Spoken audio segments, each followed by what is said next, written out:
It's way easier to overeat ultra-processed food. I mean, who binges on a bag of avocados? Bag of potato chips? Bag of cookies? No problem, right? These are hedonic foods. They're high in sugar, salt, and fat. They're designed to make you overeat. They're designed to activate the addiction centers in your brain. And this is not an accident, my friends. If you want to read about this, read Salt, Sugar, and Fat by Michael Moss. He talks about the very pernicious way in which the food industry has actively created taste institutes where they hire craving experts to create, quote, the bliss point of food to create heavy users. I'm not making these terms up. This is literally their own internal corporate terms. Craving experts, taste institutes, bliss point of food, heavy users like addicts. They understand the biology of this and they are after it. What this does is when you eat ultra-processed food, it doesn't actually make you feel full, and it then makes you eat more. Mark Hyman, I absolutely love this guy. He's an OG, right, in the functional lifestyle space. What he's talking about is food is medicine. And I'm a huge, huge believer. I'm a big proponent of treating food as medicine.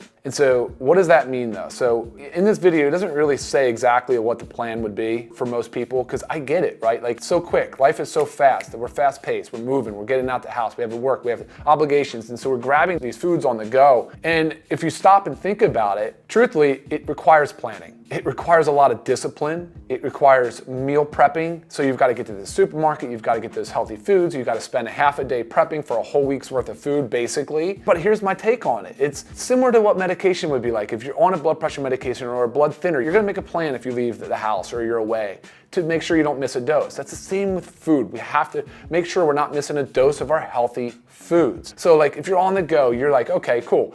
I'm gonna bring a bag of mixed nuts with me. I'm gonna grab an orange, or I'm just gonna have a protein bar. And if you're talking about meals, and that's a separate conversation, but prepping and having that stuff with you and bringing it along with you, you'll laugh. But when I do that, because we do it a lot, Lisa and I, my wife, she'll prep a lot of food. But when I do that, people actually admire it. It's not like a weird thing at all. If you have your lunch bag, if you have your food with you, but ultimately he's spot on about eating this junk food. You're talking about hitting on the dopamine reward centers in the brain. He said addicts. That's kind of scary stuff to think that there's actual careers and professions being built in the food industry designed to fool our brains and us become addicted to ultra processed food. So we definitely need to get ahead of this. We need to put a stop to it.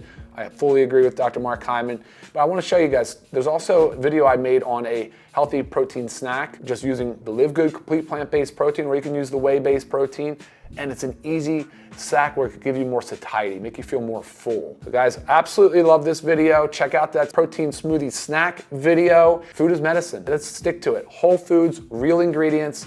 Let's kick these addictive foods to the curb. We got to be done with them.